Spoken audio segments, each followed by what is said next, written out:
Good afternoon, and thanks for joining us for an overview of the health-related provisions of the 2016-2017 state budget. I'm Nick Weislow, Communications Manager at HPIO. The slides from today's presentation will be sent out later today. Because of the large number of callers we're expecting today, all phones have been muted. Please feel free to type your questions in the comment box throughout the presentation, and we'll get to as many as we can. We're going to start with HPIO staff members Stephanie Gilligan, Amy Bush-Stevens, and Reem Alley giving an overview of the budget, and then after that, there'll be some additional time for questions. And now here's Stephanie Gilligan. Great, thanks, Nick. HPIO is a nonprofit organization that provides the independent, unbiased, and nonpartisan information and analysis policymakers need to create sound health policies. We have three strategic priority areas: access, prevention, and payment. For today's webinar, we've invited participants from several of our work groups, including the Access Policy Advisory Work Group and the Workforce Work Group, members of the Ohio Wellness and Prevention Network, and the Telehealth Initiative. There are many health-related provisions in the budget bill. During this webinar, we will discuss selected issues of particular importance and those closely related to HPIO's strategic priority areas. We will be covering Medicaid-related provisions, tobacco use and prevention, other prevention and wellness-related provisions, graduate medical education, price and data transparency, and telehealth. Our goal is that by the end of this webinar, you will be familiar with the budget process and timeline, understand what's in the final state budget for state fiscal years 2016 and 2017, and know where to go for more information. Before we get started in looking at this budget bill, we wanted to provide you with some background about the state budget and why it's so important. Legislators consider many hundreds of bills during a typical session. In fact, during the last General Assembly, 685 bills were introduced in the House and 390 more. However, most agree that no legislation is more important to the operation of state government than the bills that compose the state budget. It is through the enactment of these bills that the General Assembly is able to allocate the state's financial resources among the thousands of competing spending priorities and identify key policy initiatives. The main operating appropriations bill provides funding for most state agencies and is what is typically being referred to when people talk about the budget bill. The state budget covers a period of 2 fiscal years. The state fiscal year begins on July 1st and runs through June 30th of the following year. The new budget must be adopted before spending authority under the old budget expires. This year's budget deliberations began on February 2nd with the introduction of the executive budget. The process proceeded through these steps over the next 5 months. The legislature passed their version of the budget bill on June 25th, and it was signed into law by the governor on June 30th. The first topics we'll be discussing today are the Medicaid-related provisions. Previously, Ohio Medicaid extended coverage for certain optional Medicaid eligibility groups up to 200% of the federal poverty line. These groups included pregnant women, the Breast and Cervical Cancer Project, and the Limited Family Planning Benefit Group. The Breast and Cervical Cancer Project is a program that provides breast and cervical cancer screening, diagnostic testing, and case management services to eligible women. Limited family planning services are available for men and women of childbearing age, and enrollees are eligible to receive a limited set of benefits to help prevent or delay pregnancy. The executive budget eliminated coverage for these 3 special eligibility groups. The administration cited the availability of subsidized health insurance on the federal exchange for those between 138 and 200% FPL. These eligibility changes were expected to affect about 130 women receiving coverage through BCCP, 3,000 pregnant women, and 28,000 receiving family planning services. Coverage was restored for pregnant women and BCCP in the Senate. Coverage was not restored for the limited family planning benefit. In testimony on this issue, many cited the fact that pregnancy is not a qualifying event for the federal exchange.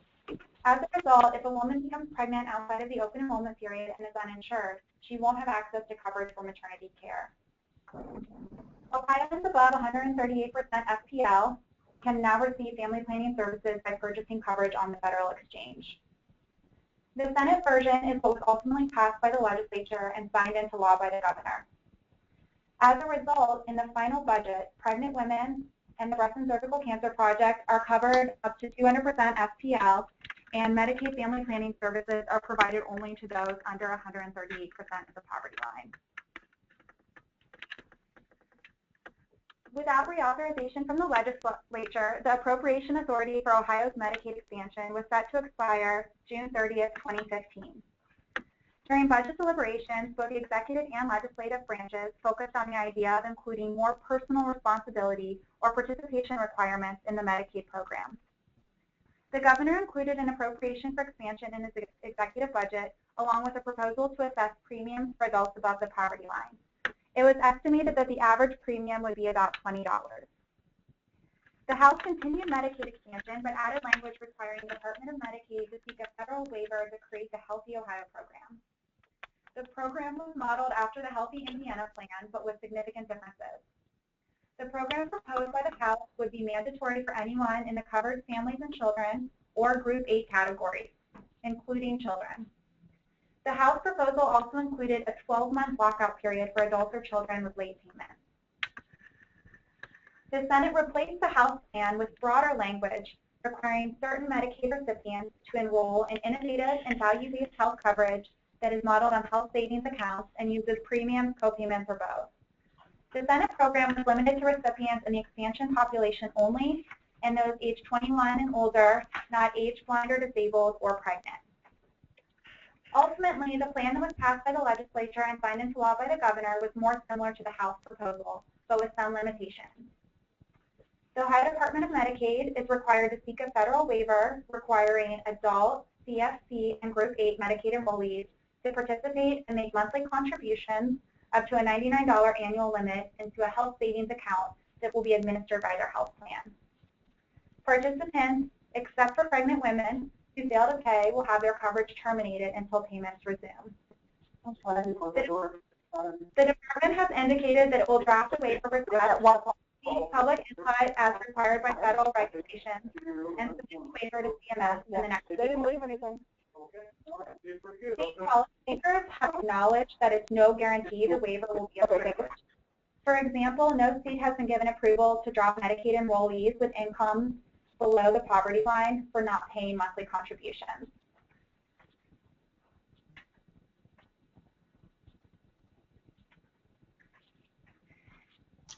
The provision to create the Health and Human Services Fund was added in the Senate version of the bill. This fund is created in the state treasury and provides that the fund is to be used to pay any costs associated with programs or services provided by the state to enhance the public health and overall healthcare quality of Ohio citizens. The legislative intent behind this provision is that the fund will hold the state share of Medicaid expansion funding for state fiscal year 2017. The Director of the Office of Budget Management is required to transfer $200 million to the fund. Note that the federal government picks up the full cost of expansion through 2016. After that, enhanced federal funding gradually decreases to a minimum of 90% in 2020. The state share of Medicaid expansion for 2017 is 5%. The proposal to create the Health and Human Services Fund was passed by the legislature and signed into law by the governor. Relatedly, the House added a proposal that would have limited the controlling board's authority to expend unanticipated GRF revenue above a certain amount and from creating new funds to receive unanticipated revenue above a certain amount. The Senate kept these provisions but changed the expenditure amount and eliminated the new fund provision. It's kind of a complex provision, back and forth that happened there, but some interpretations of this proposal were that it would have required the General Assembly to take action regarding Medicaid expansion, since the authority to approve the expenditure would no longer rest with the controlling board. So this proposal was passed by the legislature but vetoed by the governor. His veto message said that these limitations could delay the state's ability to respond in a timely fashion to issues of emerging or urgent concern. So the ultimate effect is that the controlling board may be required to approve the expenditure of funds to cover the Medicaid expansion population for state fiscal year 2017. Switching gears a little bit, the executive budget also included language repealing provisions prohibiting behavioral health services from being included in the Medicaid managed care system. Previously, these services were carved out from the general Medicaid program, meaning that they were administered on a fee-for-service basis instead of being included in the managed care system. The governor's proposal included an implementation deadline of January 1st, 2017. When the bill headed over to the House, they reverted the language back to current law and removed all language related to the carve-in. The Senate reinstated the executive proposal, but with some changes. In the final version passed by the legislature and signed by the governor, behavioral health services will be included in the Medicaid managed care system by January 1st, 2018. The Joint Medicaid Oversight Committee will provide oversight of the implementation process, including overseeing the proposed timeline and issues related to access, adequacy of provider networks, and payment levels. There were many other budget provisions related to mental health and addiction services, including new partnerships between Ohio MOS and BRC to treat addiction in Ohio's prisons, changes to behavioral health billing codes, and increased funding for recovery housing. For more information on those provisions and others that were included in the budget, there's a link to a budget summary prepared by the Ohio Department of Mental Health and Addiction Services. Also, we wanted to let you know about an event that HPIO is hosting on August 31st. This forum will discuss the status of mental health and addiction parity in Ohio and the nation. In particular, the event will take a closer look at the early impacts of the Mental Health and Addiction Parity Act on access, utilization, and cost. Another provision that related to the Medicaid program involved community health workers. The Senate version of the budget required Medicaid managed care organizations to cover community health worker services for pregnant women or women who may become pregnant using the community hub model. The community hub model involves identifying areas of high rates of infant mortality or hotspots and then providing coordinated health and social services to women in need. The legislature passed this version of the budget, but the proposal was vetoed by the governor. The administration's view is that Medicaid managed care plans are already required to provide enhanced maternal health coordinated care. Throughout all the budget deliberations, Ohio's high rate of infant mortality remains a focus for state policymakers. And for more information about provisions that did remain in the budget aimed at reducing infant mortality rates, you can check out the Office of Health Transformation white paper on reducing infant mortality that we've linked to on the screen. Finally, the executive budget included a 1% statewide increase in Medicaid dental provider rates with an expected cost of about $5 million over the biennium. The House version kept the statewide rate increase, but also established a demonstration pilot program that pays Medicaid dental providers in 16 Appalachian counties at 65% of the American Dental Association survey of fees, with a cost of about $16 million over 2 years. The Senate removed the demonstration pilot program that was reinstated in conference committee. However, the program was ultimately vetoed by the governor. In the final budget was the 1% rate for Medicaid-based dental providers statewide.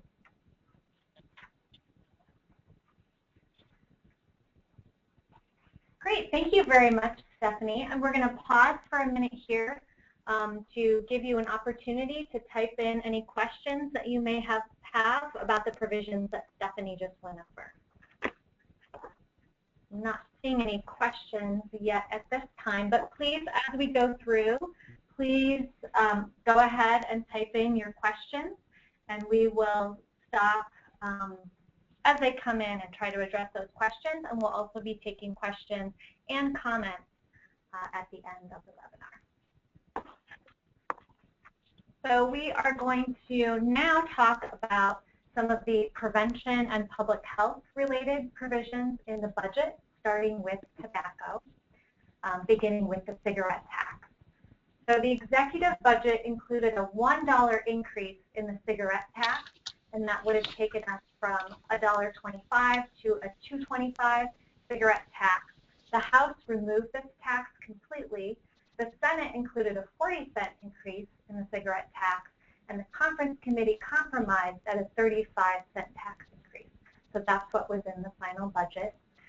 So that takes us to a tax of $1.60 per pack, and this is a 28% increase in the tax amount, but when you look at the total cost of a pack of cigarettes, it's an increase of about 5%. So we know that research shows that increasing the price of tobacco products is one of the most effective strategies for reducing tobacco use. And evidence also shows that the higher the tax increase, the greater the impact on tobacco use. So this 35-cent tax increase is very modest and keeps Ohio really in the middle of the pack in terms of cigarette tax rates. So it's a small step in the right direction.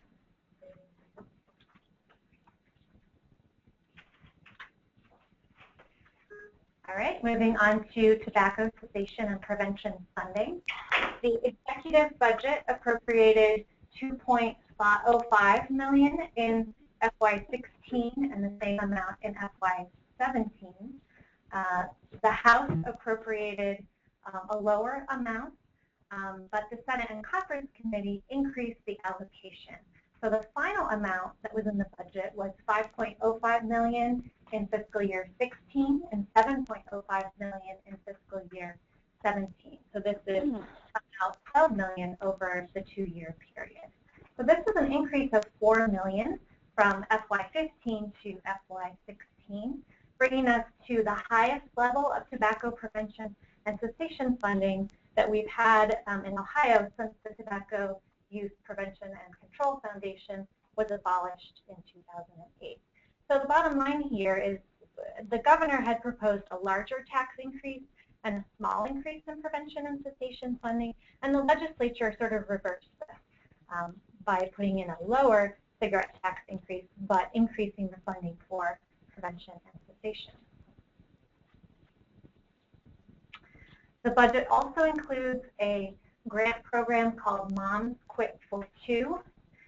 This provides $1 million in each fiscal year for grants to private nonprofit entities to deliver tobacco cessation interventions for pregnant women. And this is targeted to communities with high infant mortality rates. And the funding comes from the prevention and cessation line item that I just mentioned in the previous slide. It's worth mentioning that there were some tobacco provisions that were considered that did not make it into the final version of the budget. So an increase on other tobacco products on that tax was not included, nor an increase, nor a tax on e-cigarettes or other vapor products, nor minimum pricing and elimination of discounts, and also strengthening provisions for tobacco in K-12 schools, colleges, and universities. Those were not included in the final budget. And we put out 2 publications about tobacco prevention and cessation in June, and these are available on our website. So please check those out if you would like to see more information about evidence-based strategies for reducing tobacco use.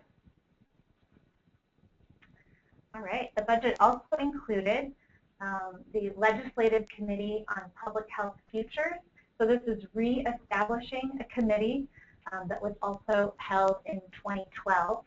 This committee is to issue a report by January 2016 that is to review the effectiveness of recommendations from previous public health futures reports and to make recommendations to improve local public health services. So one of the recommendations from the 2012 Legislative Committee was that the group should reconvene in 3 years. So this is just a follow-up to that recommendation. The list of associations that will appoint members to the committee is the same as it was in 2012. And the recommendations from the 2012 report covered topics such as FAB accreditation, so Public Health Accreditation Board for local health departments, and quality indicators, and progress has been made on those fronts, and so that's something that will be reviewed by this next legislative committee. And these are the 2 reports that were issued back in 2012, one from the Association of Ohio Health Commissioners, one from the Legislative Committee itself, and these are the 2 reports that this budget says the new committee must review. This is another item that was not included in the final budget. population health planning provision. So the executive budget included a new population health planning and hospital community benefit advisory work group. And this work group was to make recommendations regarding regional community health assessments and regional community health improvement plans. So those are often referred to as CHAs and CHIPs that are conducted by local health departments. And this work group was also to look at the extent to which hospital community benefit should be used to address prioritized population health outcomes aligned with these regional CHIPs. So this provision was removed by the House and was not reinstated by the Senate. And there is an Office of Health Transformation white paper that goes into more detail about what was the intent of that provision. And we also released a publication in April that looks at the local health department CHAs and CHIPs, and also similar assessments and plans that are conducted by nonprofit hospitals, and also at hospital community benefits. Let me provide a little more detail on that topic. All right, there was also a provision on blood-borne infectious disease prevention. This was introduced by the Senate and revised in the conference committee. So in the final budget, it authorizes local boards of health to establish blood-borne infectious disease programs. This applies to prevention of HIV, hepatitis C, and hepatitis C. It requires these programs to identify and refer to substance abuse treatment programs. It also offers some immunity from criminal prosecution for furnishing a hypodermic needle to another person. It does not require a declaration of a public health emergency, and the program cost responsibility for these programs falls on the local health department. There's a link here for a little more detail on this program, but basically there's really growing concern about the spread of HIV and hepatitis B and C through intravenous drug use, particularly because of the connection to the heroin epidemic. And this provision provides local health departments with greater flexibility to set up programs to address these problems. And it may make it easier for them to establish needle exchange programs. And also, because the budget language requires these programs to make referrals to substance abuse treatment, it's clearly trying to foster closer collaboration between local health departments and substance abuse treatment providers. These are some additional provisions that were in the budget specifically related to the Ohio Department of Health. I'm not going to walk through all of these right now, but please know that there were many provisions related to ODH in the budget. And if anyone who's on the webinar would like to make a comment or has additional information about these, please feel free to share those comments. And so far, we have mostly talked about provisions that impact Medicaid and the Department of Health, but of course, there are provisions in many other areas of the budget that impact health, and we don't have time to go into all of these today. These are a few provisions affecting other departments, including the Healthy Food Financing Initiative. And again, we would love to hear your thoughts on other provisions in the budget that are maybe from other sectors, such as transportation, agriculture, education, or natural resources. All right, I'm going to turn it back over to Stephanie. Great, thanks, Amy.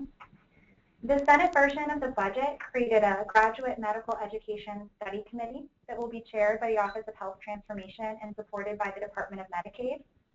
This committee is tasked with studying the issue of Medicaid payments to hospitals for the cost of GME. In particular, the committee will include in its study the feasibility of targeting the payments in a manner that rewards graduates of medical schools in the state who practice medicine in Ohio for at least 5 years after graduation. The committee is to issue a report by December 31st of this year. A little bit of context for this provision. The state provides funding through the Department of Medicaid for both direct and indirect graduate medical education. State funds draw down federal matching funds. Previously, this amounted to about $200 million, all funds on an annual basis. Also included in the state budget is a $25 million cut to Medicaid support of GME. These funds are reallocated to partially offset a modest increase in provider reimbursement for a select set of primary care services. Also, there was a GME study committee that was created in response to the previous biennium's budget bill, House Bill 59. That committee met 3 times over the course of 2014, but no report was issued. The next few provisions I'm going to touch on were not included in the final budget, but we wanted to draw your attention to them. First, the House budget required the Office of Health Transformation to create an all-payer health claims database to provide public information that allows for continuous review of healthcare utilization, expenditures, and quality. As I said, this provision was removed from the final budget. However, HPIO has a resource page focused on APCDs for those who'd like to learn more. Currently, 11 states have formed all-payer health claims databases. The House budget also required the Office of Health Transformation to create an Ohio hospital report card to provide information on a public website about clinical data and other outcomes to allow consumers to compare healthcare services at different facilities. And the final budget did not include this provision. The House also included language requiring the Office of Health Transformation to set, the Senate budget created the Health Services Providers Cost Estimate Study Committee, and this provision was included in the final version of the budget passed by the legislature. This provision was vetoed because similar language was included in the also recently passed Bureau of Workers' Compensation budget, which is House Bill 52. The language creates a Health Services Price Disclosure Study Committee, and that committee is tasked with evaluating the impact and feasibility of requiring medical providers to give consumers a reasonable estimate of medical charges before receiving services. The committee will also provide recommendations on health plan issuer price and cost information disclosures to consumers. The committee will be composed of interested parties and legislators and will issue a report before December of this year. Based on the committee's recommendation, the Ohio Medicaid Director is required to adopt rules regarding pre-service price disclosures by July 1st of next year. And health services providers will be required to comply with adopted rules regarding price transparency by January 1st of 2017. And to learn more, you can check out the HPIO resource page on data transparency. Next, we have the Healthier Buckeye Grant Program. The concept of local Healthier Buckeye Councils originated in 2013 and was continued in last year's mid-biennium review bill, House Bill 483. These councils are intended to promote opportunities for individuals and families to achieve and maintain optimal health with the ultimate goal of moving people off public assistance. The House budget required counties to establish a local Healthier Buckeye Council by December 15th and included an appropriation of $8.5 million in fiscal year 2016 and $9 million in fiscal year 2017. The Senate budget kept the idea of the Healthier Buckeye Council, but made creating a local board optional and did not include an appropriation. Funding was reinstated in conference committee in the form of the Healthier Buckeye Grant Pilot Program. The appropriation is $5 million in fiscal year 2016 and $6.5 million in fiscal year 2017.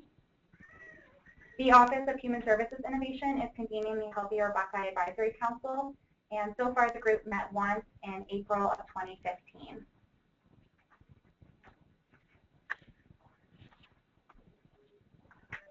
Thanks, Stephanie. I'm going to talk a little bit about the telehealth provision that was included in the budget.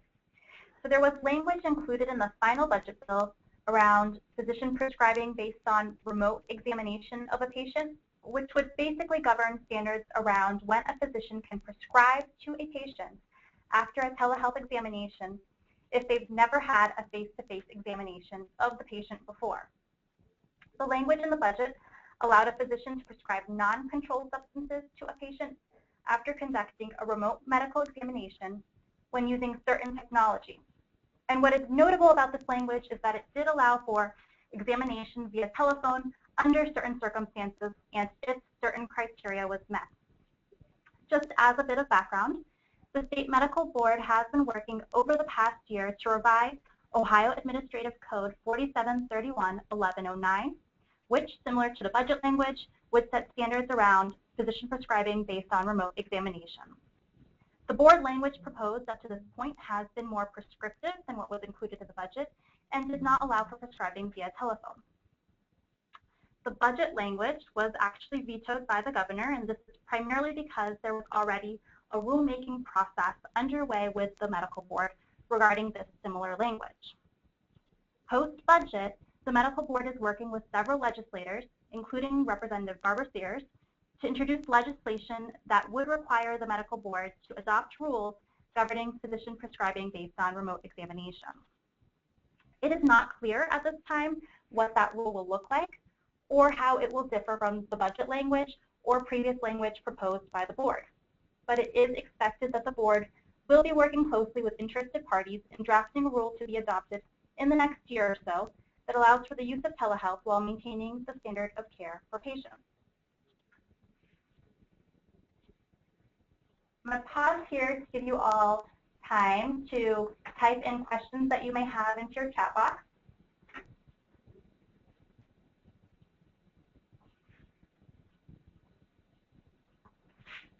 I also wanted to make note of our telehealth resource page. So if you are interested in more information about the different recent rules and regulations that have been passed around telehealth in the state, you can go to our telehealth resource page. It's located under at our website under Tools.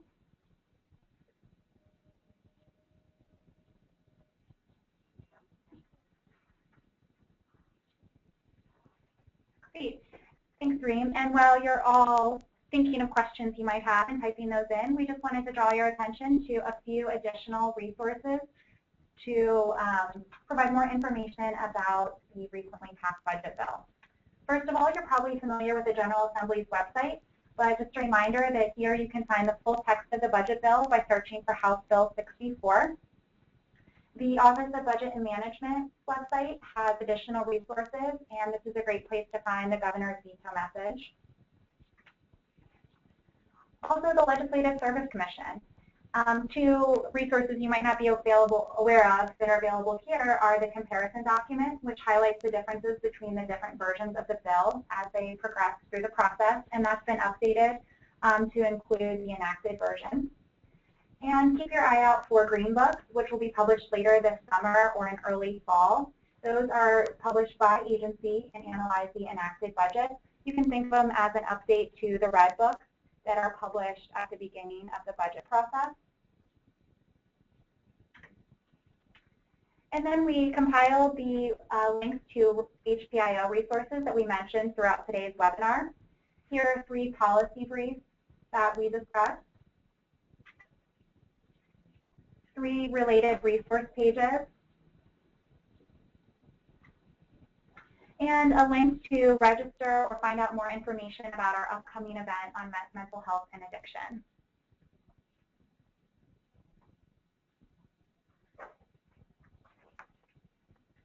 If you don't have questions now, but they occur to you later, or if you'd like to follow up with one of us individually, please feel free to send us an email or give us a call.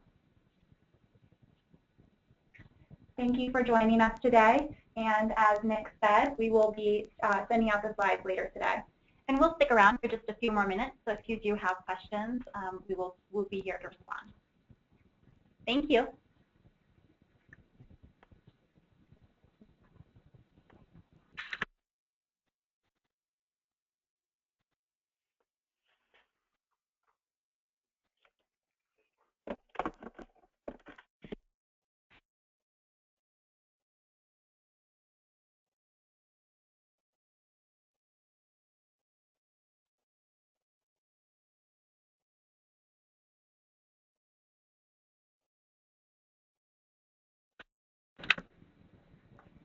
We have received one question about the Medicaid dental provider rate increase, which was 1% statewide. And the question was, were there other provider fee increases in the budget?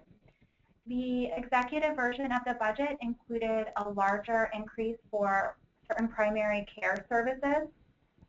This provision stayed in the budget, but the amount of that increase was reduced. And it will also be offset by cuts to Medicaid dual eligible payments and graduate medical education. So, as there's further analysis of the budget and implementation begins, we'll have a better idea of what that looks like in reality.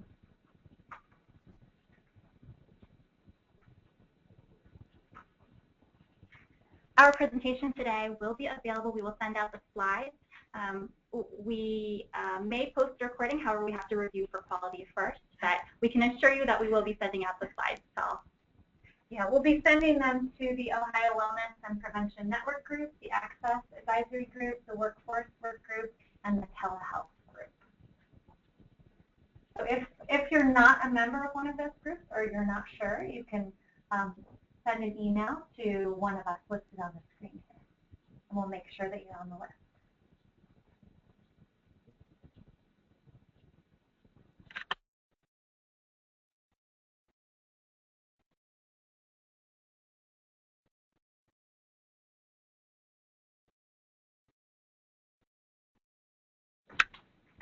Seeing as there are no more questions, thanks for joining us today, and we'll be in touch.